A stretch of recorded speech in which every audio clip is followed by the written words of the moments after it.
حضرت عمر بن عبدالعزیز جو کہ اموی خاندان کے چشم و چراغ تھے، لیکن ان کا مزاج سب سے ہٹ کے تھا، انوکھا اور نرالا تھا۔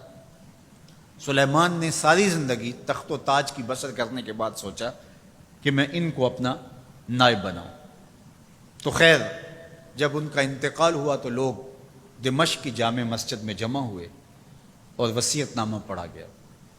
تو حضرت عمر بن عبدالعزیز کھڑے ہوئے، فرمایا لوگوں، نہ تو میری منشا تھی کہ مجھے خلیفہ بنایا جائے اور نہ مجھے اس بات کا علم تھا، یہ میری منشا اور آپ لوگوں کی مشاورت کے بغیر کیا گیا ہے، میں اس سے دستبردار ہوتا ہوں، آپ جس کو چاہیں اپنا خلیفہ مقرر کر لیں۔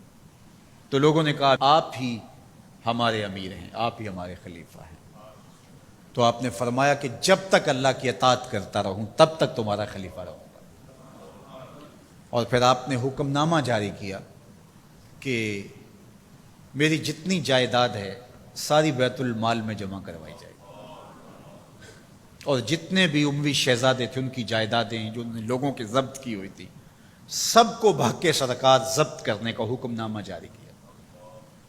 مسجد سے باہر نکلے تو آپ کے لیے شاہی سواری لائے گی، فرمایا میرا خچر کافی ہے میرے لیے۔ گھر پہنچے تو اپنی بیوی فاطمہ بنت عبد الملک سے کہا، جو بادشاہ کی بیٹی ہے، بادشاہ کی پوتی ہے اور 4 بادشاہوں کی بہن ہے، ناز و نعم میں پلی ہوئی ہے، کہا اگر میرے ساتھ تم رہنا چاہو تو تمہیں اپنے سارے زیورات، زر و جواہر، سارا مال بیت المال میں جمع کروانا ہوگا اور فقیرانہ زندگی بسر کرنا ہوگی۔ اب اس پاک باز خاتون نے کہا کہ میں اس کے لیے تیار ہوں، میں فقیری کی زندگی کو ترجیح دیتی ہوں۔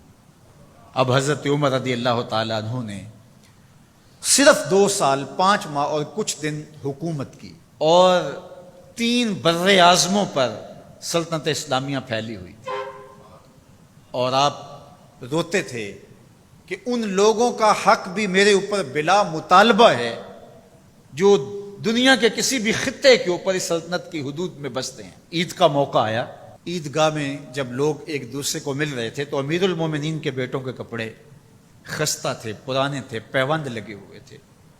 تو آپ نے اپنے بیٹوں سے کہا کہ تمہیں شرم تو آ رہی ہوگی کہ امیر المومنین کے بیٹے ہو کے تمہیں ڈھنگ کا لباس بھی دستیاب نہیں ہے۔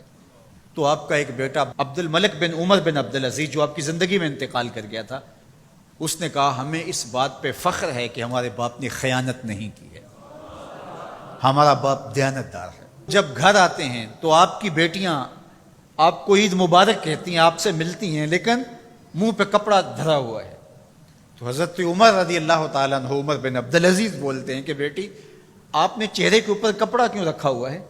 تو وہ کہتی ہیں ہم نے کچے پیاز سے آج کھانا کھایا ہے، تو اس لیے ہم نے کپڑا رکھا ہے کہ آپ اس کی سمیل محسوس نہ کریں۔ تو حضرت عمر بن عبدالعزیز رو پڑتے ہیں اور فرماتے ہیں کہ کس باپ کا جی نہیں چاہتا کہ میری اولاد آسودہ ہو، لیکن میں آخرت سے ڈرتا۔ حضرت عمر بن عبدالعزیز رضی اللہ تعالیٰ عنہ کے 2 سال 5 ماہ اور چند دنوں کے اندر ایسا عدل پھیلتا ہے کہ لوگ کہتے ہیں ہمیں لگتا تھا آسمان اور زمین کے درمیان ترازو گاڑ دیا گیا ہے، ہر شے پوری پوری تولی جا رہی ہے، اور اتنی خوشحالی آتی ہے، اتنی خوشحالی آتی ہے، لوگ زکوٰۃ کے پیسے لے کے نکلتے ہیں، کوئی زکوٰۃ لینے والا نہیں ملتا۔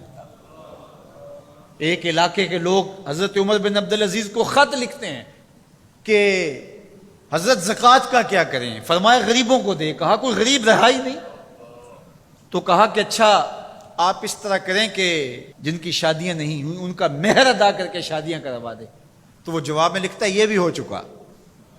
تو کہا لوگوں کو قرضہ دے دیں۔ کہا کسی کو قرضے کی ضرورت ہی نہیں ہے۔ تو پھر فرماتے ہیں اچھا غیر مسلموں کو قرضہ دیں تاکہ وہ کھیتی باڑی کر کے زراعت کے کام کو بڑھائیں۔ یہ عمر بن عبدالعزیز کا دور ہے۔ عدل پھیلا، نور پھیلا، روشنی پھیلی۔ شہزادگی کی زندگی سے ایک دم اپنے آپ کو ایک چھوٹے سے کٹیا کے اندر محدود کر لیا۔ اللہ اکبر۔ حضرت عمر بن عبدالعزیز رضی اللہ تعالی عنہ مسلمانوں کے نامور خلیفہ ہے، اور ان کو ان کے عدل، ان کے انصاف، ان کی سادگی اور ان کی زندگی کے اس خوبصورت طرز کی وجہ سے عمر ثانی کہا جاتا ہے۔